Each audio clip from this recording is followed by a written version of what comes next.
인생의 목적의 위대한 전환을 온몸으로 경험했던 사람이 있는데 그 중에 한 사람이 레아입니다. 레아. 여러분, 레아는 야곱의 아내죠. 레아의 삶의 그 시작은 참 비극이었다, 그늘져 있었다 이렇게 볼 수 있는데 성경에 보니까 그녀는 시력이 약했다 이렇게 되어 있습니다. 단순히 어떤 눈이 나빴다는 뜻이라기보다는 동생 라헬의 화려한 미모에 가려져서 누구에게나 주목받지 못하고 사랑받지 못하고 소외된 삶을 살았던 사람이 아닐까 생각을 합니다. 레아는 아버지의 강요로 원치 않는 결혼을 하게 되었죠. 남편 야곱의 마음은 늘 동생 라헬에게 가 있습니다. 그런데 그녀는 늘 순간마다 남편의 사랑을 간절히 기대했습니다. 첫째 아들을 낳고 루벤이라고 이름을 지으면서 보라, 아들이다. 하나님께서 나의 괴로움을 돌아보셨다라고 그렇게 고백을 합니다. 그러면서 이제는 내 남편이 나를 사랑할 것이다. 여기 이제는이라는 말이 레아의 심정을 그대로 느끼는 것 같아요. 매 순간순간 남편의 사랑을 얼마나 기대했을까요? 그런데 남편은 자기가 아닌 동생 라헬에게만 사랑을 주니까 아들을 낳으면 나를 사랑하나, 그리고 아들 낳고 이제는 남편이 나를 사랑하리라 이렇게 고백을 합니다. 둘째, 셋째 레위를 낳으면서는 이제는 내 남편이 나와 연합하리로다 이렇게 고백을 해요. 이처럼 레아의 시선은 오직 남편을 통한 사랑을 받는 삶에 늘 고정되어 있는 것처럼 보입니다. 어떻게 하면 남편의 사랑을 받을까? 어떻게 하면 남편의 기쁨이 될까가 늘 레아의 관심사였습니다. 그러나 레아에게 인생의 반전이 일어납니다. 더 이상 자기에게 마음을 주지 않는 남편 야곱만 바라보던 그 시선을 돌려서 하나님을 보게 됩니다. 넷째 아들을 낳았습니다. 레아의 입술에는 이런 고백이 터져나옵니다. 내가 이제는 하나님을 찬송하리로다. 예전에는 아들 낳으면 이 아들 때문에 남편이 나를 사랑할 것이라 라고 해서 기대했는데 이제는 내가 하나님을 찬양한다며 네 번째 아들 유다를 낳아서 이름을 그렇게 지었던 겁니다. 이제 남편이 세상이 나를 기쁘게 해주지 않아도 더 이상 거기에 목을 매지 않는 사람이 된 거죠. 야곱의 사랑 여부와 상관없이 이미 자기를 사랑하고 계시고 나는 너의 기쁨이라고 말씀해 주시는 하나님의 그 사랑을 그가 체험했고 깨달았기 때문입니다. 이후에 이사갈과 수불론이라는 아들을 낳을 때도 레아의 주제는 더 이상 남편이 아니었습니다. 자신의 연약함에도 불구하고 자신을 사랑하시는 그 하나님께 관심을 두고 살았던 것입니다. 하나님 안에서 자신의 존재 가치를 발견하고 드디어 하나님을 즐거워하는 자로 우뚝 선 것을 보게 됩니다. 더 이상 남편의 사랑을 두고 동생 라헬과 경쟁하기를 멈추고 하나님이 주시는 그 은혜에 만족하며 살아갈 수 있었던 겁니다. 레아의 변화된 삶은 이사야 62장에 보면 바벨론 포로지라고 하는 절망의 황무지에 서 있던 유다 백성들에게 주신 하나님의 말씀을 떠올리게 합니다. 유다 백성들은 스스로를 버림받은 자다. 그리고 황무지라고 부르며 마치 골짜기의 마른 뼈들처럼 소망을 잃고 살았습니다. 그런 그들에게 하나님은 말씀하십니다. 아니다. 다시는 너희가 버림받은 사람이라고 불리지 않을 것이다. 너희는 나의 기쁨 헥시바다.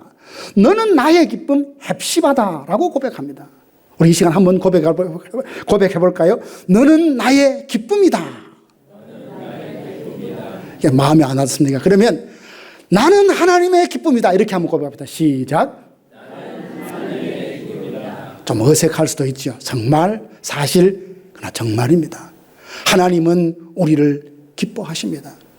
우리가 뭘 대단하게 많은 공로를 하나님 앞에 올려드렸기 때문이 아니라 우리가 이 세상에 존재하는 그 자체만 보고도 하나님은 기뻐하십니다. 너희는 나의 기쁨 헵시바다. 내가 너를 기뻐하고 내 기쁨이 너희 안에 있다. 사랑하는 성도 여러분, 올 한 해 우리 교회와 성도들이 먼저 하나님의 기쁨이 되고자 하는 이 이유는 우리가 뭔가 대단한 걸 해서 하나님을 어떻게 하자, 그런 이야기가 사실 아닙니다. 우리는 이미 하나님 앞에 보배롭고 존귀한 백성들입니다. 자기 아들을 내어주면서까지도 구원하실 만큼 하나님이 우리를 보배롭고 존귀하게 여기신다는 사실입니다. 레아가 유다가 태어났을 때 하나님을 찬양했던 것처럼 세상에 그 무엇으로 내가 만족을 얻으려고 하기보다 하나님께 기쁨이 된다는 이 사실 하나만으로 내 마음에 깊은 만족과 기쁨과 평안이 우러나오는 저와 여러분들 되시기를 주님의 이름으로 축복합니다. 이미 하나님의 기쁨이다, 헵시바다, 이 사실을 믿고 깨닫는 사람은 하나님 앞에 그 사랑에 감사하는 마음으로 보답하는 것이 당연하죠. 은혜 받은 이들의 반응이 있는데 그것이 오늘 세 가지로 정리해야 되는데, 첫째는 영적인 생명력이 넘치는 삶을 살아갑니다. 우리가 하나님의 기쁨이요 헵시바라고 하는 사실을 깨달았다면 이제 우리의 삶에는 자연스러운 변화의 물결이 일어나게 됩니다. 그 모습은 영적인 생명력이 넘치는 교회와 성도로 서고자 가고 빚어져 가는 것입니다. 본문 8절과 9절에 보니까 사도 바울의 모습에 우리가 주목할 필요가 있는데요. 그는 몸을 떠나 주와 함께 있는 것을 간절히 사모하면서도 이 땅에 거하든지 떠나든지 오직 주를 기쁘시게 하는 자가 되기를 힘쓰노라, 이렇게 되어 있어요. 내가 살든지 죽든지 내 몸에 거하든지 이 땅에 거하든지 떠나든지 오직 주를 기쁘시게 하는 자가 되기를 힘쓴다. 이게 바울의 고백이었습니다. 여러분, 이 고백은 입술만의 고백이 아니고 아마 바울의 그 마음 어린 진심 어린 고백이었다면 이미 그는 영적인 생명력이 충만하다는 반증입니다. 크레이그 그로셀 목사님은 그의 쓴 책에 보면 생명력이 넘치는 교회에서 역동적인 이 에너지, 교회 안에 있는 영적인 생명력이 뭔가를 그것이라는 표현으로 쓰면서 책을 썼습니다. 거기 보니까 그는 수많은 교회를 관찰해 보니까 어떤 교회는 말로 설명할 수 없는 강력한 영적 활력이 그 교회에 넘치더라는 것을 알았습니다. 그것을 정확하게 뭔가 표현하기 위해서 가만히 관찰해 봤더니 프로그래밍 다 했기 때문에 아닙니다. 건물이 웅장했기 때문에 그것도 아닙니다. 오직 하나님께서 그 교회에 부어주시는 특별한 은총과 성령의 임재하심이 있었기 때문에 성도들의 표정과 말의 섬김에 영적인 활력을 느낄 수 있었다라고 말하며 교회는 그것이 있어야 한다. 그것이 생명력이 넘치는 교회라고 설명을 했습니다. 참 공감했습니다. 그렇다면 교회의 영적 생명력은 구체적으로 어디서부터 오는 걸까요? 당연히 성령님이 주시죠. 하나님께서 교회마다 영적인 생명력을 주시는데 은혜의 방편이라고 하죠. 그것은 말씀과 기도를 통해서입니다. 영적인 생명력은 아무 일도 일어나지 않고 아무것도 하지 않는 진공 상태에 머무는 것이 아닙니다. 목마른 사슴이 시냇물을 찾기에 갈급한 것처럼 하나님의 말씀을 간절히 사모하는 마음. 데살로니가 교회는 베레아에 있는 사람보다 더 신사적인 믿음을 가졌고, 왜 그러냐면 하나님의 말씀을 간절한 마음으로 받았고 그 말씀이 그러한가 날마다 묵상하고 상고했다고 하지 않습니까? 하나님의 말씀에 대한 사모함과 그 말씀을 통하여서, 말씀을 기반해서 하나님 앞에 부르짖는 기도를 통하여서 하나님은 그 교회, 그 개인의 심령에 영적인 생명력을 부어주신다는 말입니다. 레아의 인생을 다시 한번 떠올려 보십시오. 그녀가 남편의 사랑을 얻어보려고 갈구했을 때는 영혼이 점점 메말라갔습니다. 하지만 그녀가 넷째 아들 유다를 낳으며 내가 이제는 하나님을 찬송하리라, 내가 이제는 눈을 들어서 하나님을 바라보리라 라고 시선을 전환하면서 그의 마음에 하나님이 나를 기뻐하신다는 사실을 생각하며 상황을 넉넉히 이기고 견뎌내지 않습니까? 레아가 이렇게 변화가 할 수 있었던 것은 자신을 돌보신다는 하나님의 말씀을 붙들은 것이요, 하나님을 향해 외치는 기도의 고백이 있었기 때문입니다. 사랑하는 성도 여러분, 우리가 이 생명력을 스스로 만들어낼 수는 없지만 하나님이 역사하시고 부어주실 수 있는 토양, 그릇은 얼마든지 준비할 수 있습니다. 그 토양을 만드는 도구가 바로 말씀과 기도인 줄 압니다. 말씀은 우리 영혼의 길을 밝히는 등불이 되고, 기도는 하늘의 능력을 이 땅에서 경험하고 살아가게 하는 통로가 됩니다. 혹시 우리 스스로 예전만큼 기운이 없다고 걱정하고 있는 분이 계실지 모르겠습니다. 진짜 영적인 생명력은 나이의 문제에 있지 않습니다. 육체적인 컨디션에 있지 않습니다. 깊은 말씀의 묵상과 눈물로 기도할 때 성령이 그 심령 위에 부어주시는 겁니다. 그래서 하나님께서 우리에게 은혜를 주신 방편, 방도가 말씀과 기도라고 하는 겁니다. 저는 2026년 한 해 동안 우리 교회와 모든 성도들에게 이 영적인 생명력이 넘치는 한 해가 되기를 주님의 이름으로 축복합니다. 예배 시간마다 선포되는 말씀이 우리의 심장을 두드리고, 모일 때마다 드리는 기도가 우리의 영혼을 다시 일으켜서 내가 이렇게 살면 안 되지, 하나님이 나에게 어떤 은혜를 베푸셨는지를 기억하며 그 모든 은혜를 내가 무엇으로 보답할까, 이 마음으로 다시 한번 마음을 추스리고 일어나 우리 앞에 놓여진 믿음의 경주를 달려가는 동력을 얻을 수 있게 되기를 원합니다. 우리가 말씀 앞에 서고 기도의 자리를 지킬 때 성령님은 우리를 정죄하시는 것이 아니라 오히려 우리를 너는 나의 기쁨이라 부르시며 새 힘을 불어넣어 주실 것입니다. 사랑하는 성도 여러분, 내가 무엇을 못해서 죄송하다, 과거의 실수, 아쉬움, 안타까움, 거기에 이제 더 이상 매이지 말고 주님 나를 기쁨이라 불러주시니 이제 내 영혼이 말씀과 기도로 다시 일어나서 이제는 내가 하나님을 바라보고 믿음의 길을 걷겠습니다, 이 결단과 함께 한 해를 시작할 수 있게 원합니다. 우리의 자원함과 기쁨으로 말씀의 자리에 머물고 기도의 무릎을 꿇을 때 하나님은 우리 교회에 성령의 새바람을 불어주실 것입니다. 이건 틀림없는 사실입니다. 당장 눈앞에 마치 도깨비 방망이처럼 주십시오 아멘 하면 눈앞에 턱 떨어지는 것은 아닐지라도 하나님 우리 교회 부흥케 해 주십시오. 우리가 이 마지막 시대에 정말 하나님의 기쁨이 되는 교회가 되길 원합니다.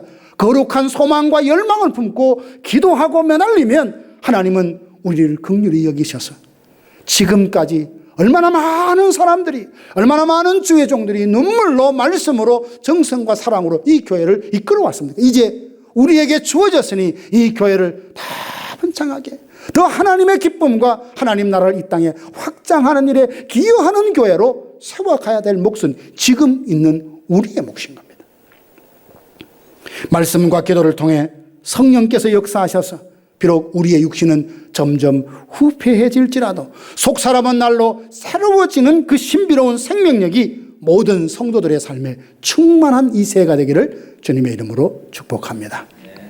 두 번째로는 하나님의 기쁨이 되는 교회는 예수님을 부단히 닮아가는 교회입니다. 교회는 교회로서 여러 가지 필요한 것이 있습니다. 건물도 필요하고 사람도 필요하고 여러 가지 사역도 필요하고 다 필요합니다. 근데 그 모든 것들이 유기적으로 잘 돌아간다 할지라도 거기서 예수님을 느낄 수 없다면, 그 가운데 하나님의 역사를 경험할 수 없다면 세상의 모임과 무엇이 다르겠습니까? 그래서 우리는 이 교회를 품고 기도할 때 하나님 우리 교회가 예수 닮기를 원합니다. 그렇게 기도하면서 누군가의 얼굴을 자꾸 떠올리며 이 사람에게 이것 고쳐주시고 저 사람에게 저것 고치시고 그 말씀을 하기 전에 하나님 내 안에 있는 모난 부분, 날카로운 부분, 쉽게 정죄하는 부분, 게으른 부분, 의지가 약해서 쉽게 주저앉는 부분, 이 부분을 회복시켜 주시고 성품과 삶에서 내가 먼저 예수 닮기를 원합니다. 그래서 이 모든 영적인 진원지가 나부터 시작돼서 예수님을 닮아가는 성화의 진전이 우리 가운데 풍성할 때 그야말로 글렌데일 그레이스 교회는 하나님께 기쁨이 될 줄로 믿습니다. 사도 바울은 누구보다 예수님을 닮고 싶어 했던 사람이잖아요. 갈라디아서 6장에 보니까 내 몸에 예수의 흔적을 남겼다. 이런 고백을 했어요. 이 흔적이란 말은 당시 노예시장에서 노예의 몸에 새긴 이건 누구의 것이다 라는 소유의 낙인이에요.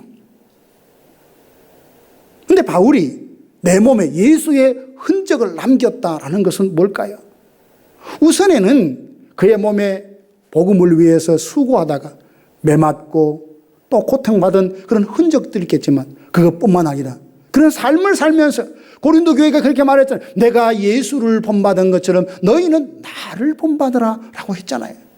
그러고 보면 사도 바울에게 가졌던 그 흔적이란 예수님처럼 희생하고 순종하고 용서하고 사랑했던 삶의 흔적 아닐까요? 그는 또한 고백합니다. 나는 날마다 죽노라. 나는 날마다 죽노라. 왜 바울이 날마다 죽는다고 고백했을까요?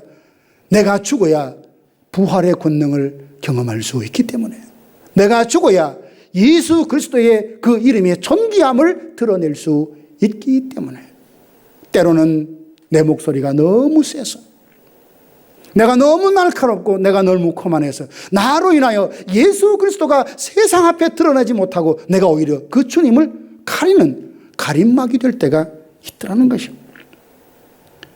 예수님의 거룩한 성품이 내 안에서 나타나려면 내가 죽어야 된다. 나의 안에 이기심, 고집, 예수 성품이 죽지 않고는 부활하신 예수의 생명과 그분의 온전함이 드러날 수 없기에 내가 예수 그리스도와 함께 십자가에 못 박혔나니 그런 적 이제는 내가 산 것이 아니요 오직 내 안에 그리스도께서 사신 것이라.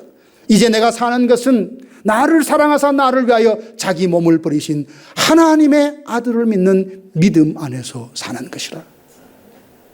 이 예수님을 닮고자 하는 거룩한 열망이 하나님의 기쁨이 되는 삶이라는 거죠. 19세기 영국의 존 라일이라는 청교도 학자가 지은 거룩이라는 책에 보면 그는 그 책에서 이렇게 말했습니다. 참된 거룩은 단순한 감정의 고조가 아니라 우리 성품 속에 그리스도의 형상이 나타나는 것이다. 진짜 거룩하고 경건한 것은 모양에 있지 않습니다. 저는 청년 때 오해를 했어요. 앞으로 나는 목회자가 될 사람이다 라고 하면서 성경을 이렇게 밑으로 이렇게 흔들고 아주 그냥 교만하고 그냥 아주 어리석은 사람으로 생각했어요. 그래서 항상 이 말씀은 왼쪽 심장 옆에, 오른쪽도 아니, 왼쪽 이렇게 다녔어요. 이렇게. 여러분, 이 모양이 진정한 거룩이고 경건입니까? 그렇지 않아요. 우리의 삶 속에서 우리의 성품이 예수 그리스도를 닮아가는 것이 진정 거룩이고 경건이라는 겁니다. 직분이 높아지고 여러 가지 영향력이 점점 커지는데 그를 통하여 그리스도의 향기, 그리스도의 편지됨, 그리스도의 모습을 깨닫고 느낄 수 없다면 자신의 모습을 다시 한번 돌아봐야 하는 거죠. 내가 몇 년을 예수 믿었고 어느 교회에서 무슨 직분이고 이것보다 더 중요한 것이 내 주변에 가장 가까이 있는 사람이 당신을 보니까 예수님 보는 것 같다고. 당신을 통해서 당신의 말, 당신의 선행, 당신의 기도, 당신의 섬김, 당신의 삶, 당신의 존재를 통하여 내가 하나님이 어떤 분인지 알겠다고. 이게 최고의 명예스러운 칭찬과 존경의 말 아닐까요? 사랑하는 성도 여러분, 우리들에게 거룩은 이론이 아니라 실제 삶의 모습이어야 합니다. 디모데전서 4장 5절에 보니까 하나님의 말씀과 기도로 거룩하여진다라고 했습니다. 우리 자신을 한번 돌아보십시다. 누구를 기준으로 잡아서 이만큼 하시오, 바울을 제시하면서 바울처럼 안 되면 다 잘못 삽니다, 그렇게 말하고 싶지 않아요. 어제보다 오늘이 더 나은가, 작년보다 올해가 내가 예수님을 좀 더 닮아 있는가, 성질 막 부리고 말이죠. 내가 하고 싶은 대로 말해버리고 내가 하고 싶은 대로 행동해서 다른 사람은 상처를 받든 시험이 들든 아무런 상관없고 그냥 내 좋을 대로 말해버리고 내 좋을 대로 감정을 다 표현해버렸어. 다른 사람은 그것 때문에 끙끙 앓고 정말 신앙생활하기 너무 힘든데 아랑곳하지 않고 살아가던 삶이었다면 달라져야죠. 달라져야죠. 아, 저 사람은 정말 예수 믿는 사람답다는 말을 저절로 말할 수 있도록, 고백할 수 있도록 끊임없이 달라져야 됩니다. 하루아침에 우리가 완전히 달라질 수 없지만 끊임없이 내 삶의 골은 예수님이다 라고 하고, 하나님을 아는 것과 믿는 것에 하나가 되어서 내가 그리스도의 장성한 분량에 이르기까지 부단히 성화의 진전을 이루어가는 이런 삶이 될 때에 하나님은 그 삶을 두고 너는 나의 기쁨이라 라고 말씀하시는 거예요.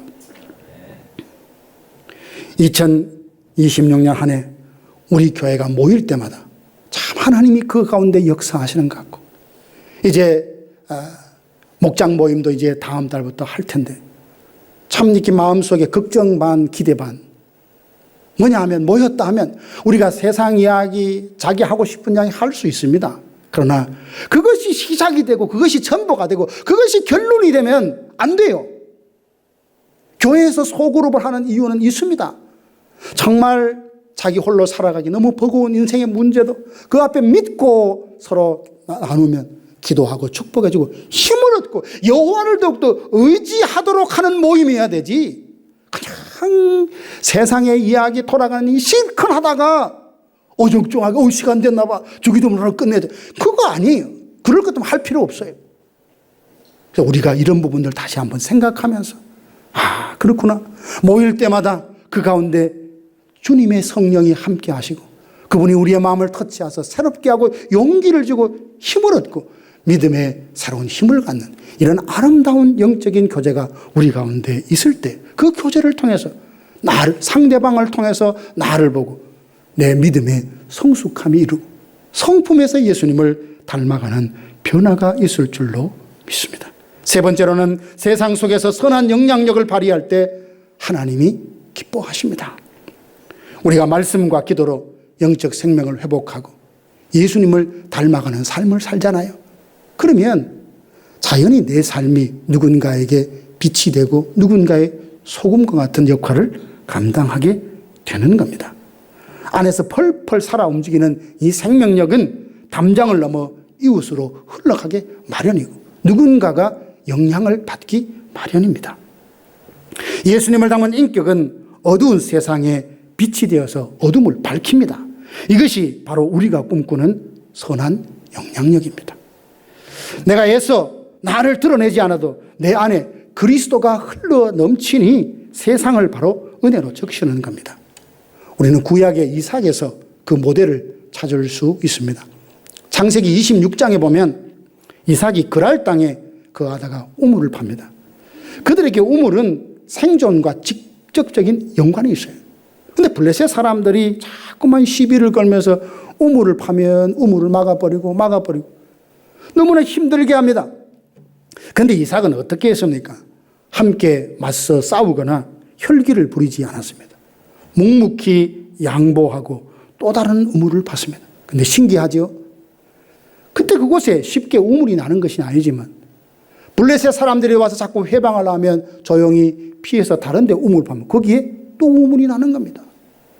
블레셋 사람들이 아무리 그를 회방을 해도 그를 축복하시는 하나님의 복주심을 막을 방법이 없었던 겁니다. 그래서 아비멜렉 왕이 군대 장관을 거느리고 이삭을 찾아와서 이렇게 말합니다. 여호와께서 너와 함께 하신 것을 우리가 보았다. 너는 이제 하나님께 복을 받은 사람이다. 하나님 믿는 사람이 아니에요. 믿지 않는 사람이 이삭의 삶을 보니까 하나님이 이 사람과 함께 하는구나. 이삭을 건들지 말아야 되겠다라는 생각은 이삭 뒤에 역사하시고 이삭과 함께 하시는 하나님이 계시다는 걸 그들이 알았기 때문에 이 사람을 회방하고 이 사람을 거꾸로 뜨는 것은 우리 힘으로 할 수 없다 생각하며 이 사람과 가까이 하는 것이 내게도 복이 되겠다 하고 계약을 하자, 언약을 맺자, 이렇게 제안을 하는 겁니다. 여러분, 이것이 진정한 영향력 아니겠습니까? 내가 내 입으로 나 하나님 믿는 사람이다 라고 외치지 않아도 나의 정직함과 인내, 성실한 삶의 태도, 손해를 감수하는 그 넉넉한 마음을 통해서 세상이 나와 함께 하시고 내 뒤에 계시는 하나님을 바라보고 저 사람은 하나님이 함께 하는 사람이다, 이것을 그들의 마음속에 심겨주는 것이 선한 영향력입니다. 아비멜렉이 이삭의 우물보다 이삭과 함께 하시는 하나님을 더 두려워했던 거죠. 교회사 속에서도 이런 감동적인 사례는 참 많이 있더라고요. 그중에 김지찬 교수가 쓴 성경과 펜데비라는 책에 보니까 16세기 종교개혁자 루터의 일화를 소개해 놓았더라고요. 1527년 비텐베르크의 흑사병이 덮쳤을 때였습니다. 제후는 루터에게 속히 피난하라고 그렇게 경고를 했음에도 불구하고 루터는 그 명령을 거절합니다. 그리고 죽음의 한복판에 남기로 결정을 합니다. 그는 흑사병의 공포가 엄습하는 현장에서 내주는 강한 성이요 방패와 산성이 되시고 병기가 되신다며 고백하며 환자들을 돌봤다고 합니다. 단순히 기도만 한 게 아니에요. 자신의 집을 병원으로 만들어 가지고 임신 중이던 아내 카타리나와 함께 전염의 위험을 무릅쓰고 병자들을 먹이고 시켰습니다. 루터는 그들에게 이렇게 말합니다. 이웃이 나를 필요로 한다면 나는 장소와 사람을 가리지 않고 달려갈 것입니다. 이것이 하나님을 경외하는 마음이요 믿음이요 그 삶이 이 세상 앞에 빛으로 소금으로 살아가는 선한 영향력을 주는 삶이 아니겠습니까? 사랑하는 성도 여러분, 오늘 본문 10절은 우리가 장차 그리스도의 심판대 앞에 나타나게 될 것을 말씀합니다. 이 심판대는 우리를 혼내기 위해서 부르는 자리가 아닙니다. 이 땅에서 이삭처럼 양보하고 신실하게 삶을 살았던 그 아름다운 행실들을 주님께서 일일이 말씀하시며 칭찬하시고 상급을 주시는 자리가 아니겠습니까? 우리 성도님들, 이제 인생의 가장 성숙한 결실을 맺을 때가 된 줄로 압니다. 거창한 선교지가 아니라 여러분이 매일 만나는 이웃에게 따뜻한 말 한마디를 건네는 것, 그리스도의 사랑을 전하는 것, 자녀들에게 기도하는 모습을 보여주는 것, 억울한 상황에도 이삭처럼 넉넉히 미소 지으며 섬기며 그 살아가는 일상이 곧 우리로 하여금 선한 영향력을 발휘하게 할 것입니다.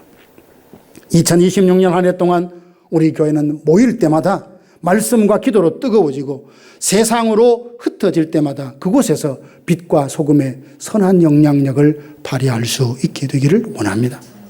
루터가 흑사병 속에서 강한 성 되신 하나님을 찬양했듯이 우리 또한 세상의 위기 속에서 하나님의 평강이 어떠함을 그들에게 삶으로 보여줄 수 있기 원합니다. 세상이 우리를 보고 과연 너를 보니까 하나님이 살아계시다고 그렇게 인정해주는 이것이 곧 우리 삶을 통해서 하나님을 영화롭게 하는 삶이라 그렇게 믿습니다. 하나님께서 우리를 보며 너희는 정말 나의 기쁨이다 칭찬하시는 그 영향력을 이 땅에서 발휘하는 저와 여러분들 되시기를 주님의 이름으로 축원합니다. 말씀을 맺으려고 합니다. 이제 우리는 2026년 하나님의 기쁨이 되기 위해서 새해를 시작했습니다.